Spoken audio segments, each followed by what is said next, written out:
कोई भी कन्वेंशनल मैयर हो तो उसके मुताबिक तो Iran is weaker then ever before. ऐसे ही होना चाहिए ना, अगर मेक सेंस, लॉजिक क्या कहता है कि ऐसा ही होना चाहिए। But is that the case? I don't think so. The reason is China. This is a very important video, इसलिए आप लोगों से दरख्वास्त है इसको एंड तक ज़रूर देखिएगा। नार is bringing you very important research. Iran के ऊपर जो हमला किया यूएस इजराइल ने, उसके अतबार से एक तो नैरेटिव आपको नज़र आया, लेकिन उसके बैकड्रॉप के अंदर रियलिटी क्या है और चाइनीज़ ग्रैंड स्ट्रैटेजी क्या है, हम इस वीडियो में वो सब डिस्कस करेंगे। अगर आप लोगों ने चैनल को सब्सक्राइब नहीं किया तो आप लोगों से दरख्वास्त है कि प्लीज़ डू दैट। ईरान को लेके वेस्ट ने क्या नैरेटिव हमेशा से बेचा कि जी न्यूक्लियर प्रोलिफरेशन एक इशू है, रीजनल स्पॉइलर है, स्पॉन्सर ऑफ टेररिज्म है। बिल्कुल ठीक है जी, हमने ये बातें मानी और डिबेटेबल भी हैं, लेकिन क्या इन फैक्टर्स की वजह से अमेरिका ने हमला किया ईरान के ऊपर, या उसके अंदर इंडो पैसिफिक के अंदर कोई और ग्रैंड स्ट्रैटेजी है इस सेंचुरी के हवाले से जो कि वरीसम थी ईरान, वरीसम थी इज़राइल और यूएस के लिए? I think there is more to it. Iran अब तक तो डिस्ट्रॉय हो चुका है इंफ्रास्ट्रक्चर के अतबार से, इकोनॉमिकली और पॉलिटिकल हमने देखा, इंस्टेबिलिटी भी देखी है। तो फिर why do you think is the case कि उनके अंदर डॉलर्स जो हैं वो अभी भी पंप किए जा रहे हैं उनकी इकोनॉमी के अंदर, और मिलिट्री माइट भी उनकी जो है वो सस्टेन कर रही है, और कौन है जो उनके पीछे खड़ा हुआ है और उनको स्पॉन्सर कर रहा है इस जंग के अंदर? इस सब को हम डिस्कस करेंगे। स्टार्ट यहाँ से लेंगे कि बीजिंग ने has spent years and billions of dollars in turning Iran into a structural asset। Iran को अपना स्ट्रक्चरल एसेट बनाने के लिए बीजिंग ने बिलियंस ऑफ डॉलर्स इन्वेस्ट किए, ठीक है, ईयर्स लगाए। इसके अंदर जो उनकी डील्स हुई हैं, जो एग्रीमेंट्स हुए हैं, वो भी हम डिस्कस करेंगे। लेकिन उससे पहले let me just take you through कि ऑपरेशन ये जो एपिक फ्यूरी का आगाज़ किया अमेरिका ने, तो उसकी क्या वजूहात थी। 2025 के अंदर जी इज़राइल ने लॉन्च किया आपका ऑपरेशन राइजिंग लाइन।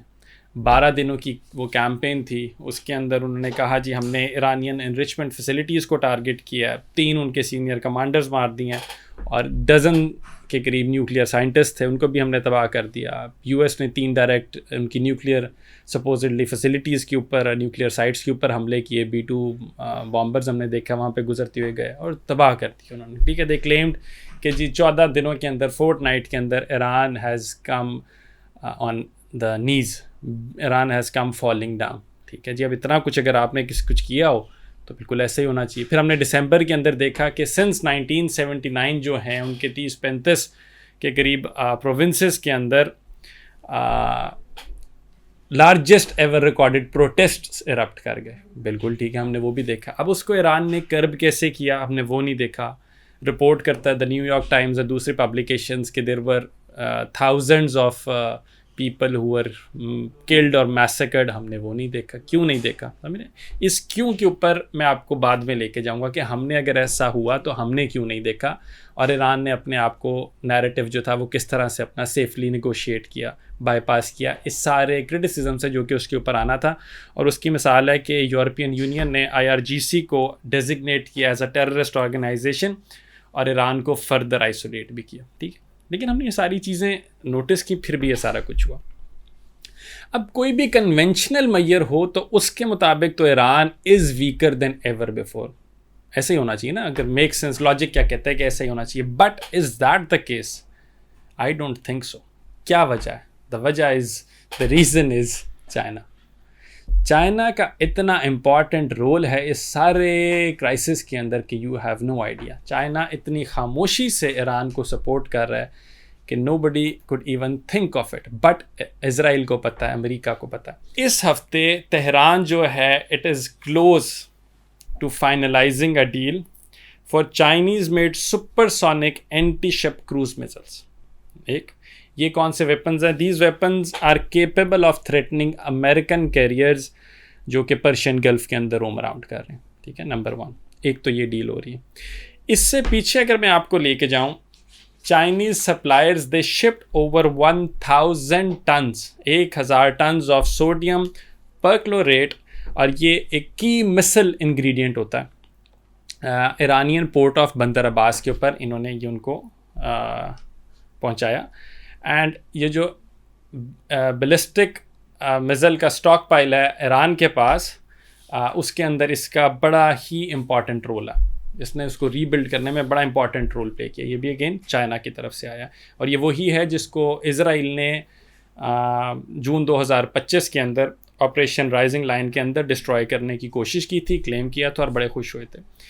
तो अब प्रॉब्लम क्या बनी अमेरिका और यूएस के लिए, अमेरिका और इसराइल के लिए, कि जो चीज़ें वो तबाह करना चाह रहे हैं चाइना की, चाइना उसको दोबारा से रीबिल्ड कर रहा है, बिकॉज चाइना ने, like I stated at the start, Iran को as a structural asset in the region इस्तेमाल किया, बिल्ड किया, डॉलर्स पंप इन किया है और उनकी इकोनॉमी को फ्यूल किया। अब ईरान, चाइना को बदले में क्या मिल रहा है? यस, एक तो रीजनल प्रेजेंस मिल रही है to begin with, but there are two very important aspects linked to it. एक है आपका डिजिटल और दूसरा है आपका एनर्जी लाइफलाइन। एनर्जी लाइफलाइन के अंदर आपको सबसे पहले तो पता होना चाहिए कि चाइना बाइज 90% ऑफ ऑयल, 90% जो ईरान की क्रूड एक्सपोर्ट्स है ना, वो चाइना लेता है 90%, and that also at very cheap rates, बहुत ज़्यादा डिस्काउंट लेता है। अब ये शिपमेंट ट्रेवल किस तरह करती हैं? These shipments travel on a ghost fleet, और दे स्विच ऑफ देयर ट्रांसपॉन्डर्स, और ये अपना कार्गो को रीलेबल भी करते हैं। और ये क्या रीलेबल करते हैं? एज मलेशियन और इंडोनेशियन, ताकि अमरीकी सैंक्शन से बचा जा सके। So understand what China and Iran are doing behind closed doors.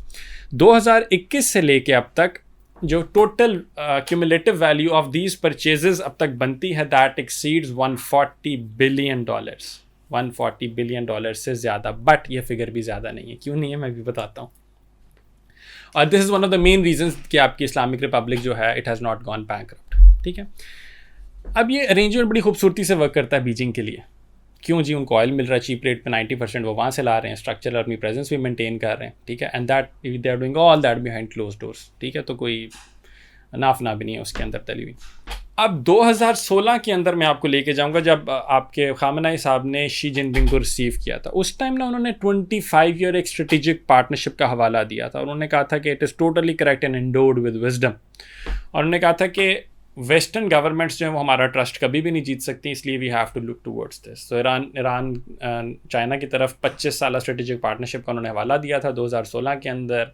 China को रीजनल प्रेजेंस भी मिल रही है, कोई 90 आपके बिलियन लोगों की जो है, 90 मिलियन लोगों की जो है वो सपोर्ट भी मिल रही है वहाँ पे। ठीक है, गुडविल भी मिल रही है उनके अंदर। और चाइना का जो मॉडल था 2003-04 वाला शी जिनपिंग का, कि कोऑपरेशन और नो कॉन्फ्लिक्ट, उसके ऊपर भी वो अमल कर रहे हैं। And at the same time वो they are stepping on the tails of the leader of the supposed unipolar world. ये 25 साल जो स्ट्रेटेजिक पार्टनरशिप है, ये 2021 के अंदर साइन हुई। And according to this, based on this, China is supposed to invest $400 billion. आप समझे मैं कह रहा था वो $140 मिलियन जो है ना, वो आपको बड़ा नहीं लगेगा, क्योंकि based on this comprehensive strategic partnership जो कि 2021 में साइन हुई, जिसका हवाला 2016 में खामनाई ने दिया था जब शी जिनपिंग ने विजिट किया था, उसके मुताबिक China is suppose to invest $400 billion. इसके अंदर क्या क्या होना है? ईरान की एनर्जी सेक्टर है, टेलीकम्युनिकेशंस है, इंफ्रास्ट्रक्चर है, और फॉर्मलाइज़ किया। That was already under way, जो कि चल रहा था, उसको बस फॉर्मलाइज़ कर दिया थोड़ा सा। इसके अंदर एक फ्रेट रेल भी है, कॉरिडोर, जिसके थ्रू ईरान ने डायरेक्टली कनेक्ट करना है चाइना से। तो लेवरेज जो है इनके पास बढ़ता जा रहा है और वेस्ट के पास कम होता जा रहा है as a result of what Beijing has accumulated quietly over the last few years. And hence one of the reasons के Israel and US were that much skeptical of Iran. Hence the reason कि इन्होंने operation epic fury भी launch किया। अब दूसरा aspect इसका समझिए, दूसरा एस्पेक्ट है डिजिटल, बड़ा इंपॉर्टेंट है। सो डिजिटल जिसके पास भी सुप्रीमेसी है, AI के ऊपर सुप्रीमेसी है, मुस्तकबिल के अंदर, फ्यूचर के अंदर they are going to lead the world, that's a fact, right. इसमें टेक्नोलॉजिकल जो डायमेंशन चाइना ने अडाप्ट की ईरान के अंदर, दैट इज़ सो अमेजिंग कि यू विल बी एस्टॉनिश्ड। अब मैंने आगाज़ के अंदर आपको बताया था कि अगर ईरान ने अपनी ये जो दिसंबर वाले जो प्रोटेस्ट इरप्ट हुए थे, और कोई 30-31 गालबन प्रोविंसेस के अंदर हुए थे, उनको क्वाइटली वहाँ पे मैसेकर्स को, प्रोटेस्टर्स का मैसेकर भी किया, as is being reported in the west. तो क्यों ज़्यादा बातचीत नहीं? पाकिस्तान के अंदर रहते लोगों को क्यों ज़्यादा नहीं पता? खामोशी है ना। They used Chinese technology. वो किस एतबार से मैं आपको बताता हूँ। अब वो कहते हैं हवावे और ZTE ने सिग्निफिकेंट पोर्शन जो है ईरान का टेलीकम्युनिकेशन इंफ्रास्ट्रक्चर का उसको बिल्ड किया है। 2010 से लेके ZTE ने सबसे पहले साइन की थी $130 मिलियन का कॉन्ट्रैक्ट, जिसके अंदर उसने ओवरले करना था सर्वेलेंस, और ईरान के जो स्टेट मैनेज टेलीफोन है उसकी सर्वेलेंस सारी ZTE ने करनी। $130 मिलियन की डील थी जो कि चाइना ने की। इंटरनेट नेटवर्क सारे उसके अंदर आते हैं। हवावे जो बना ईरान का सबसे बड़ा largest telecommunication network, equipment provide वहाँ वो लोग कर रहे हैं, सप्लाई कर रहे हैं, लोकेशन ट्रैकिंग दे रहे हैं, मोबाइल कैरियर्स दे रहे हैं, और जो कि ईरान के ऑफिशियल्स भी हैं उनको जो कंटेंट सेंसरशिप है उसको सिखा भी रहे हैं, उसकी टेक्नोलॉजी भी दे रहे हैं। सो ZTE Huawei, this is what they have done. अब उन्होंने AI एनेबल्ड फेशियल रिकग्निशन जो है आज कल के दौर के अंदर वो भी वहाँ पे इनरिच करवा दिया उसको, और इनकी फर्म्स हैं TND एंड Hikvision, ठीक है। और ये डीप प्रोनाउंसिएशन अगर गलत है तो माफ़ी, उसकी डीप पैकेट इंस्पेक्शन टूल्स हैं, और ये सेंट्रलाइज ट्रैफिक मैनेजमेंट सिस्टम्स भी करते हैं। ये basically this is the same model जो कि ईरान के अंदर पहले से मौजूद था। This is the same model जिसके अंदर हमने सेफ सिटी कैमरास पाकिस्तान के अंदर देखे थे, लेकिन उस एतबार से हम नहीं देख सके बिकॉज वो CPEC जो था वो डीरियल हो गया, और वो जो इनिशियली $60 बिलियन की इन्वेस्टमेंट थी उसमें से $30-32 इन्वेस्ट हुए थे, बाकी नहीं हुए थे। इमरान खान के टेन्योर और इसके स्टार्ट में ख़राब हो गए थे वो। इसमें एक चीज़ और भी कि ईरान का जो नेशनल इंफॉर्मेशन नेटवर्क है ये उसी मॉडल के ऊपर है, जैसे मैंने भी चाइना का ना, चाइना की जो ग्रेट फायरवॉल है जो हमने भी लगाने की कोशिश की थी, ये उसी मॉडल के ऊपर चलता है। अब इससे होता क्या, IRGC क्या कर सकता है, वो ट्रैक कर सकता है, आइडेंटिफाई कर सकता है, सप्रेस कर सकता है डिसिडेंट्स को, किसी भी आवाज़ को किसी भी तरीके से वो खामोशी से कर सकता है। And this is what they have been doing.